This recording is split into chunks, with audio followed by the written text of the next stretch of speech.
Guys, I'm not going to blame Oli for this entire result. I'm not going to do that, but I'm going to blame him where the blame does fall at his feet. Fred's supposed to be sent off in the first half when he headbutted that player. Fred's supposed to be sent off. That was a red card. That is violent conduct. That was a red card. We all know it's a red card. Martial got sent off against Tottenham for similar incidents. That is a red card. We understand the rules. The fact that the referee did not send Fred off is, number one, it shows you the incompetence of the referees, that they don't know what they're doing. Many of them don't know what they are doing. First thing, Fred had a second chance. He stayed on the pitch. But at that moment, you could see, if you analyzed Fred, you could see that his head was gone. He was making challenges. He wasn't playing well. Overall, Fred had a poor game.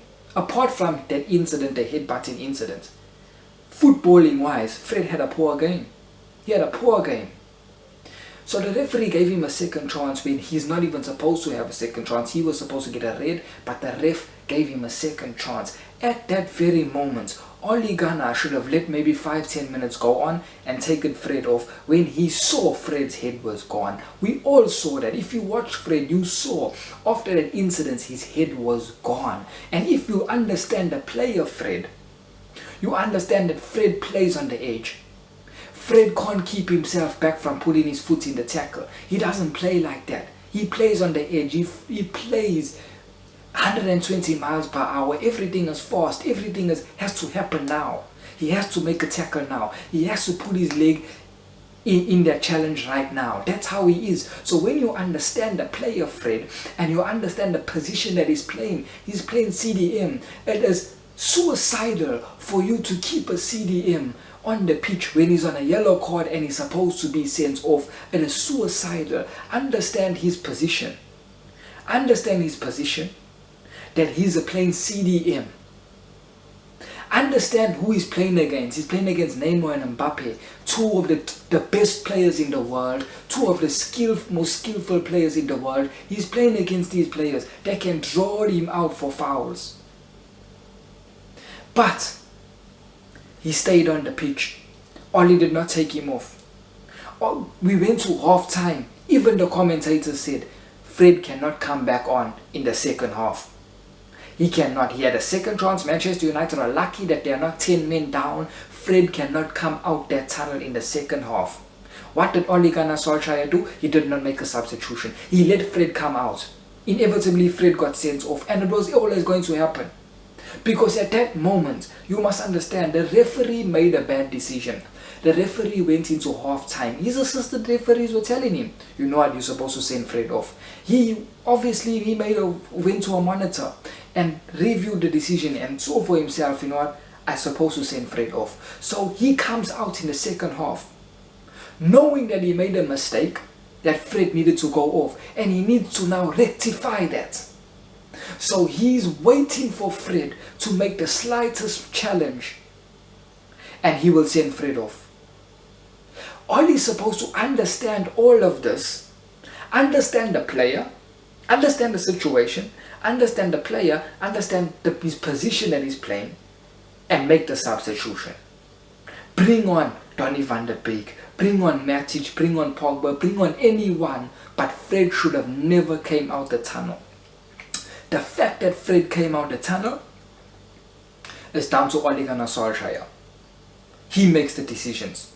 So once again, Ole Gunnar Solskjaer, the basic understandings of football he does not have, and this is why most of us say Ole out.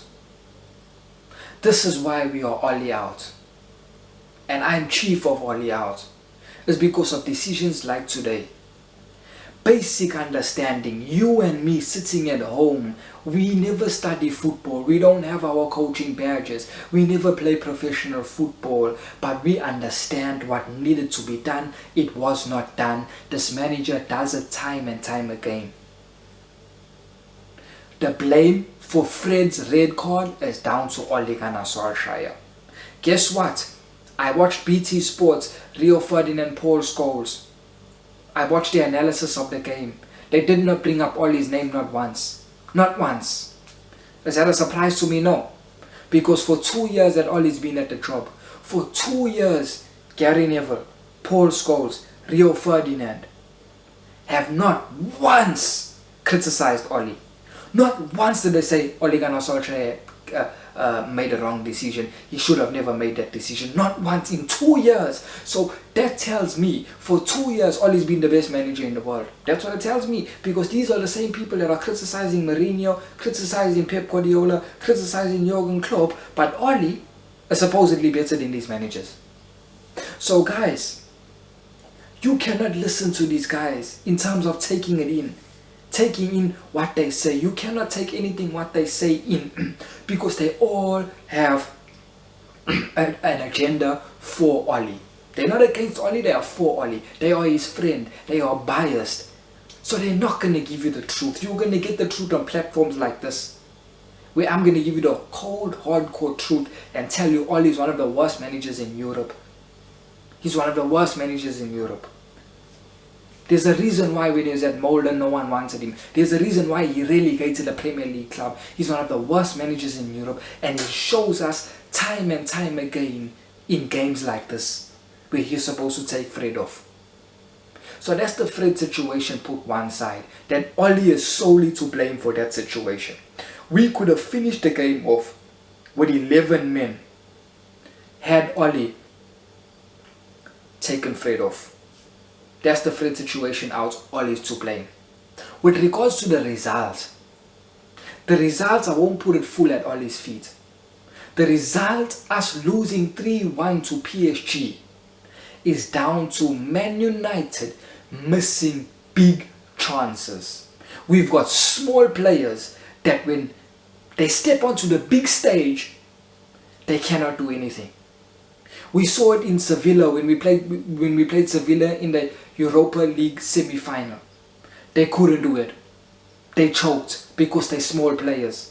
We needed to beat PSG. Anthony Martial is missing open nets. A sitter.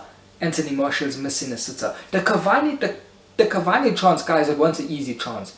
It was an easy chance because Cavani, I wouldn't say he was one-on-one. He was one-on-one with keeper, but the PSG defender was going to catch him up. And he was a long way out of goal. So if he shot that but not chipping it, if he just put his laces through it, the chances of that going in is not high. So the chip was the right move, but unlucky he put too much power on the chip. But the two golden chances fell to Anthony Martial. The first one was the open net, where Rashford passed it to him, and he blazed it over the bar. That should have been Martial's first goal. The second one was when Bruno Fernandes laid it to him. When Cavani chipped the ball, came off the bar, and Bruno Fernandes laid it to Martial. And Marquinhos got the block in. But I don't look at that, guys. I don't look at defenders getting block-ins. I don't look at goalkeepers making saves. No, you as the player need to make sure the ball is in the net. You are getting paid big money. Unfortunately, Anthony Martial is a small player. A small player that can't even start for France. Is his country. And when he plays for France, that's where you really see his stature. Anybody that thinks Martial's a big player and thinks Martial's a top player, look at him for France. He's a tiny player for France. They don't rely on Martial. But Manchester United, one of the biggest clubs in the world, must be relying on Anthony Martial. I'm sorry. Anthony Martial cannot be our focal point of which we rely on for goals. He cannot be. Now, this is not me saying he's not good enough to start for us. He is good enough to start for us from the left-hand side. But he cannot be our focal point, our number 9 that we rely on to score goals. Martial can't be that guy. He can't. That's why I said in my previous video against Southampton, Cavani showed us that we need a number 9. Cavani is a short-term option, guys. He's only here for this season. He's 33 years old. We need to go out there and get a young top striker. How is it that we don't have a world class? That Anthony Martial is not world class and is far from world class. We should not be having him be our number 9. When over the past years, we had Ruud van Nistelrooy, our number 9, world class. We had Wayne Rooney, number 9, world class. We had Robin van Persie, our number 9, world class. But now for Martial, he's not world class, but people are happy for him to lead the line. No, there's no agenda with me, I told you. There's no agenda, it's cold hard facts. The guy's not world class. He should not be leading the line for one of the biggest teams in the world. That should not be the case. He needs to play on the left, which he's very good at as well. And that's where he needs to play. Now, today's results, as I said, us losing 3-1 was solely down to us missing chances. Solely down to chances, because we had those chances we were the better team in the second half. In the first half, majority of the first half, PSG were much better than us. Towards the ending of the first half, we got a hold of the game. The second half, we were better than PSG. We weren't opening in them up, we weren't moving the ball well and playing good football. United don't do that. But we were better than PSG. They couldn't touch the ball. And we had golden opportunities in the game where if we scored those goals, PSG were dead. And us losing 3-1 was solely down to not taking chances. Solely down to players like Martial not taking chances. Solely. Another thing is, you hear the commentators. I heard a commentator trying to blame David De Gea for some of the goals. When David De Gea pulled off some world-class saves that majority, 90% of keepers will not pull it off. They've pulled off those saves. The goals that went in, he could do nothing about it. Nothing about it. You playing against Neymar. Neymar was the man of the match. Obviously, he scored 2 goals, but that man was outstanding. And some of you United fans, you question Neymar's ability and say, oh, Rashford's better, or this guy's better, that guy. Neymar is in a level of his own. Neymar's one of the best players in the world. Top 2. Best player in the world. Leave Messi and Ronaldo, they're old now. Neymar's probably the best player in the world. Look at his skill. Look at his first touch. Look at his ball control. Look for the 3rd goal. He started that. He went through about 3 challenges. And he laid the ball out to Mbappe. He started the move, he finished it off. And he was moving on his left foot. The tricks he was doing and controlling the ball was with his left foot for that 3rd goal. That's how good he is. He's in a level of his own. So when you look at United's team now against PSG, majority of the players had a bad game. David De Gea had a very good game. The saves that he made was world class. The back line, Alex Telles, I'd say he had an okay game. No one really got past him, you know. He stuck his foot in there. Okay game. Harry Maguire, a bare average game, I would say. Neymar skipped past Harry Maguire. In the 3rd goal, Neymar skipped past Harry Maguire like he weren't there. Average game. Victor Lindelof, an average game. Wan-Bissaka, an average game. Fred, woeful game. Terrible game. Probably our worst performer on the pitch. Take the red card away, he was still the worst performer. Scott McTominay. I heard Paul Scholes praising Scott McTominay, saying Scott McTominay played well. Played well like how? Because you're just running around. But in games like this with PSG, you need quality. When you get the ball, you need quality. Scott McTominay got no quality. He only got endeavour. He only got will. He only got running ability. He's got no quality. He's got no technical ability. Average game from Scott McTominay. Then we go to the business. Let's start Rashford. I think that was a good game for Marcus Rashford. Rashford looked our best attacking player. Rashford was our best attacking player. He looked like our most the highest threat that we had. He was taking on players, PSG players. They couldn't come close to him. They were scared to make a tackle on him. He just looked good. Even on that right wing, Marcus Rashford, surprisingly, he looked better on the right wing than he looks on the left. I don't know what's that about, but he looked good. So this is obviously something that Oli also can go forward with, is that if he doesn't look at Mason Greenwood and find Mason Greenwood good enough right now to start, which I don't know why Oli doesn't want to start Mason Greenwood. But anyway, Rashford performed very good on the right wing. Oli needs to continue with that. So Rashford had a good performance for me. I can't fault Rashford. It was a good performance. He squared the ball to Anthony Martial. He made good decisions when he had the ball. Good performance from Rashford. Bruno Fernandes, terrible performance. One of the worst players on the pitch. He could not complete a pass. Stinking performance from Bruno Fernandes. Anthony Martial, stinking performance from Anthony Martial. To blame. He was to blame for us losing this game. Because if Anthony Martial scored those goals, we were winning the game. We were winning the game. Woeful performance from Anthony Martial. And it's not the first performance. Anthony Martial is not on form. He needs to recover his form very, very quickly. Cavani, average performance from Cavani. Never do too much. Never had the ball a lot because they weren't giving him service. But when he did get on the ball, you saw his class. For the chip, you saw his class. I'm not going to blame him for that chip. I'm not going to say that he's supposed to score that goal because you go back and look at it. It wasn't an easy chance. He was not getting away. The PSG defender was closing in on him. He was very far from goal. He could not put his laces through that. It wasn't going to go in. So every time Cavani gets the ball, you see his class. You see that he's world class. He doesn't have to score for us. Just his touches, his link-up play, his hold-up play, his decision-making is so good. Is so good.